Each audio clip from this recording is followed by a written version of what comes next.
Chapter 4. So I staggered from Trode's table, locked away in the oblivious shadows of the crud. A throng of folks had consumed the crud's floor. Mike Whiskeys and Mary Weathers and, hell, a few regulars mixed up in there too. Was that Gene Malcolm in the corner over there? Son of a bitch owed me a half roll from the last round of blackjack. Joker's wild my ass. He cheated like a buzzard at a funeral feast. Skull and I both had half a mind to gut him right there in front of Porky, shove that joker right up inside his hollowed-out bowels. But we got our shit together after Matt minded us that Gene headed one of the M&D caravans that brought in voodoo from Louisiana. Can't go killing the milkman 'cause he laid your gal, now can ya? Just keep dealing them cards till you get lucky again. That throng of folks was thicker than bacon grease on Sunday evening, like dancing through sacks of the dead, but the dance moves were more akin to limbs jutting out like quarterstaffs, shoulder slamming and thrashing. I was about to start doing some thrashing myself, so to force my way through, when a feminine, soft figure fell into me. She stumbled forward, her lips brushing my chin. White lightning. The good stuff, judging from the scent on her breath. Oak and licorice. She tried to regain her composure, about as graceful as a duck that was afraid of water but done got her feathers wet. Red eyes focused intently. Recognition hit and she threw her arms around me. Rex! Oh, baby, you're alive! Vague memories. Linda. Think that was her name. Linda the... Baby, where you been? She cried into my ear with the animosity of a starved vulture. An iron shackle clasped my shoulder before steering me onward, back into a new throng of slam-dancing imbeciles. Lucky bro, I heard Skull say, his hand still on my shoulder. Most bastards who took a look at Medusa in the eye turned to stone. I'd have skipped that life raft myself. More pushing and shoving. I saw the crud doors. The bitch was waiting for me. The Countess bitch. She thought she called the fucking shots around here. Why the 9 gorges of hell did she want to see me?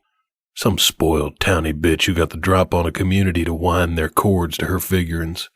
She'd lived it stuck behind these guardian walls. Nobody who wouldn't lift a gun to help themselves or their fellow person wasn't worth a cat turd in a rusted canteen. An elbow jammed me in the ribs. I clocked him in the snout. They fell hard. "Ease up, bro," Skull shouted, but I could barely hear him over the throng's mayhem and snakeskin cowboy. Delirium. Intoxications. For some, a dreaded curse, and others, a welcomed blessing. Those who'd lived outside the walls could appreciate a delirium on the days of the week that end in a Y. That's the reason many don't come to the crud house on a regular basis. They're too busy living in a bubble of falseness. Keep telling themselves all is well and good.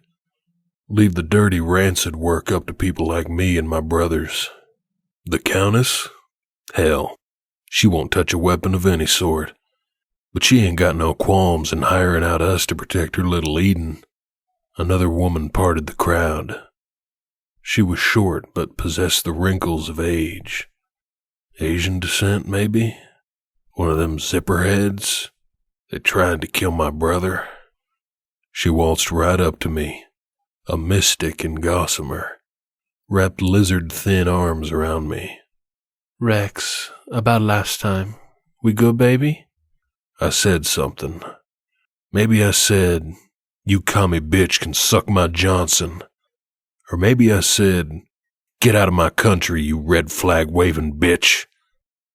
Not quite certain what I said, but Cherry, she said to me, "Oh, Rex, that voodoo gets you every time." That clasp around my shoulder tightened right about then. Skull growled into my ear, "Dude, she's Latino, not Vietnamese. Should have got on that one." He escorted me the rest of the way. 2 cedar-thick double doors swung open. He shoved me outside on my unsteady hooves. Last thing I heard my brother say was, "Here's your helicopter, bro. Last deliverance. Don't drown." He disappeared back inside the crud. Guess I gotta face the bitch on my own. Countess Ronja Steele liked to dress in black or red corsets. No bra. As if she needed one with those tiny things she figured added up to tits. Never walked 6 feet without the obligatory cavernous black eyeliner and roaring 20s era red lipstick, smeared so thick you might get to figuring she'd just finished giving head to the dead for it blew a bloody load in her mouth, the congealed ooze leaking from the corners of her lips. And she stood there in the lazy glow of torchlights paler than a goddamn white. She was wearing a split mini dress with thigh-high fishnets and a leather corset with real animal bones down the middle. Don't reckon she killed them animals or made good use of them bones either. I admit, Ronja could mix a mighty fine helping of girlish beauty with unapologetic wench, but I doubt she knew the dangerous end of a Mossberg. Her provocative sexuality discharged uncanny vibes which never failed to send loathsome tingles right down to my hairy toes. Not sure why I didn't find her attractive. Maybe it was 'cause of the age gap. She was 35 if memory served. I had a solid 14 years on her. So far as I was concerned, she was barely knee-high to a chigger in my book. Right there next to Ronja was the 2 Irish enforcers she dragged around everywhere. Like Mary with the lamb. Everywhere Ronja went, they were sure to follow. She only ever referred to them 2 brutes as Agent Pale and Agent Horse. Whenever she ordered both to do something collectively, which was more often than not, she'd cleverly call them Pale Horse. Fucking spooky weird bitch, but we all cope in our own ways, I reckon. So I wasn't one to judge. At least not aloud. "Fair evening to you, Rex," she greeted in a faux Victorian vernacular. Those glossy red lips could send a moccasin into a trance. Certainly it was that unholy voodoo, but her lips seemed to be quivering, and the paleness of her cheeks was intermittently splotched with discolored streaks, giving her the possible unintentional countenance of a sad jester. "What's wrong?" I asked. "Why must you assume something is wrong when I come calling on you?" Her voice cracked subtly. "'Cause you don't come around the crud house unless you need something. So get on with it." She snickered. One of those snotty valley girl snickers. Really ruined the Victorian gig. Pale and Horse each lit a hand-rolled cigarette. They puffed on him in such bizarre synchrony it sent a shiver down to my asshole and caused it to clench tighter than a steel trap. She exhaled a harsh sigh. "Well, I am quite distraught. You see, earlier this evening—" She paused, wiped a tear with the frayed witch-cut cuff of her black dress. The pink jester streaks down her cheek made a lick more sense to me now. Skull poked his head out of the crud house door. Some point between 5 minutes ago and now, my brother had lost his shirt and his belt was undone. The full-body tattoo of Elmer Fudd on his chest and stomach made it appear like 2 people were standing in the threshold. "Evening to you, ghoulie head," Skull said, interrupting the Countess before she could continue on with her sob story. "Sad to come on down from your ivory tower and spread that funky-punky twat for us lowly peasants?" "Pale Horse," Ron just snapped her black nails. "Please escort Mr. Skull back into that godforsaken grindhouse." The 2 agents nodded before stepping forward. Skull grumbled something before disappearing back into the saloon. Pale Horse took up guard on either side of the door with their arms folded over their barrel chests. Shadowy flickers reflected off their buzz-cut, bleach-white hair. No question or doubt in my mind that Pale Horse was screwing the Countess.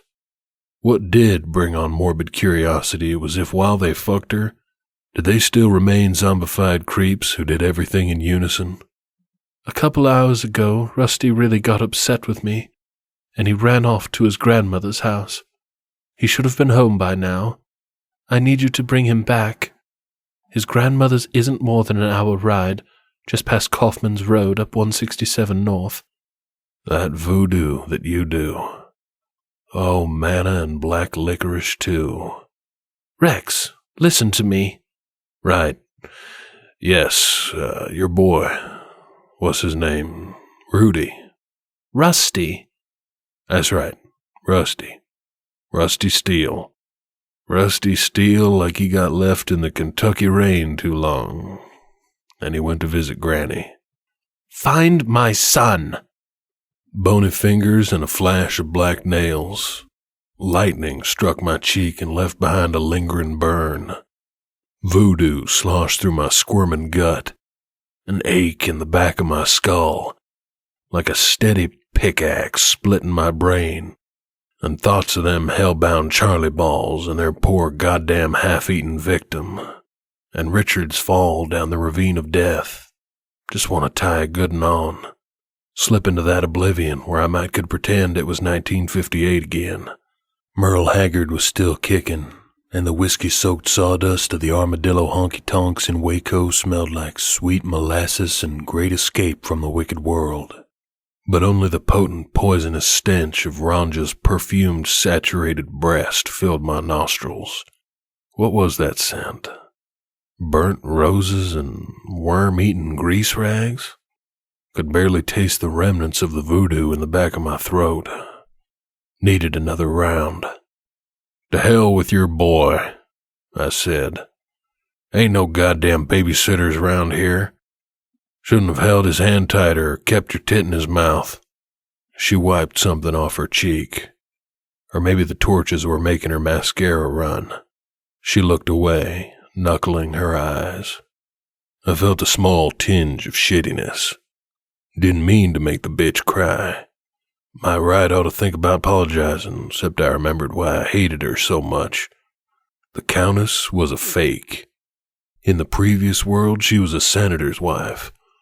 A rich bitch who had the easy life. Went to fancy business dinners and made nice with all them other snot-nosed, high-collared fucks in Arkansas's high society. Rusty went to one of them there private elementary schools. The kind that cost more in a month than most pay for a 3-bedroom home in the suburbs of what used to be Little Rock, but what we now affectionately refer to as Death Rock. Now, she dressed like one of them bedeviled rockers, what came across from over there in Europe. Black clothes, nails and eyeliner, red lips, rouge and heels. No doubt before the shitstorm she'd have snubbed her nose at somebody dressed as she does now. The Countess was phonier than titties on a tortoise shell. Ain't much worse I hate than a person who can't own who they are. Definitely can't trust 'em. I thought you were a better man, Rick. She faced me again. We were all better once. Once, I reckon. Done come and gone now. She nodded solemnly. Then she grimaced.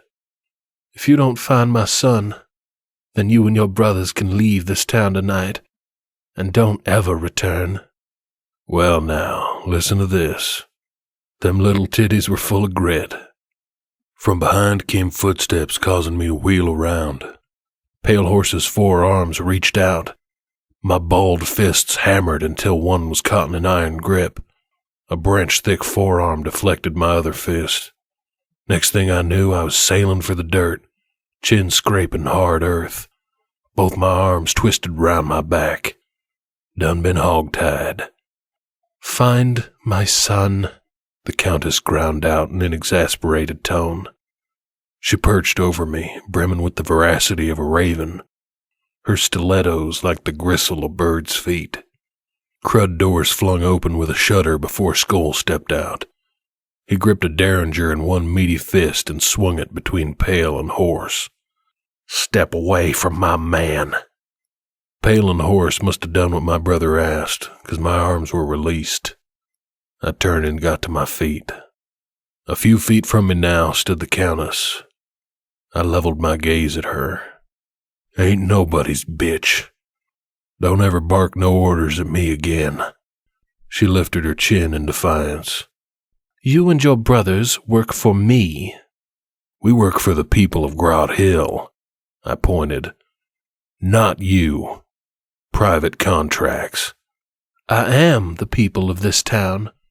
I tell them to drive you out, they will, and you know it. One snap of my fingers and all three of you will be scratching your asses on the hillside by morning."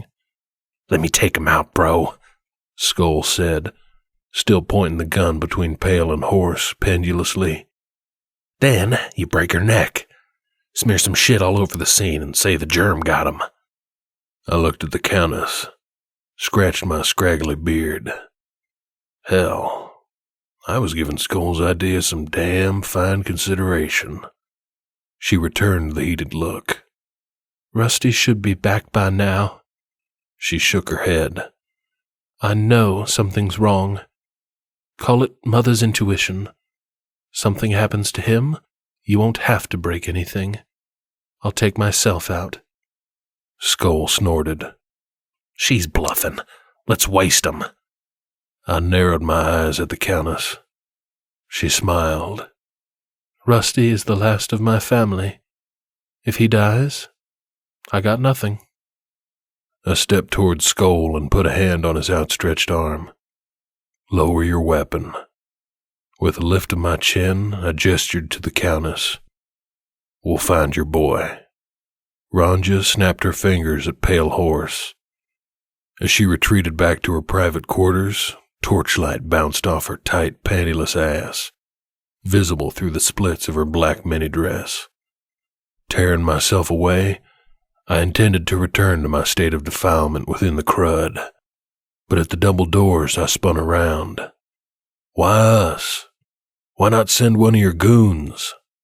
Ranja stopped, cast me a glance over her lean shoulder.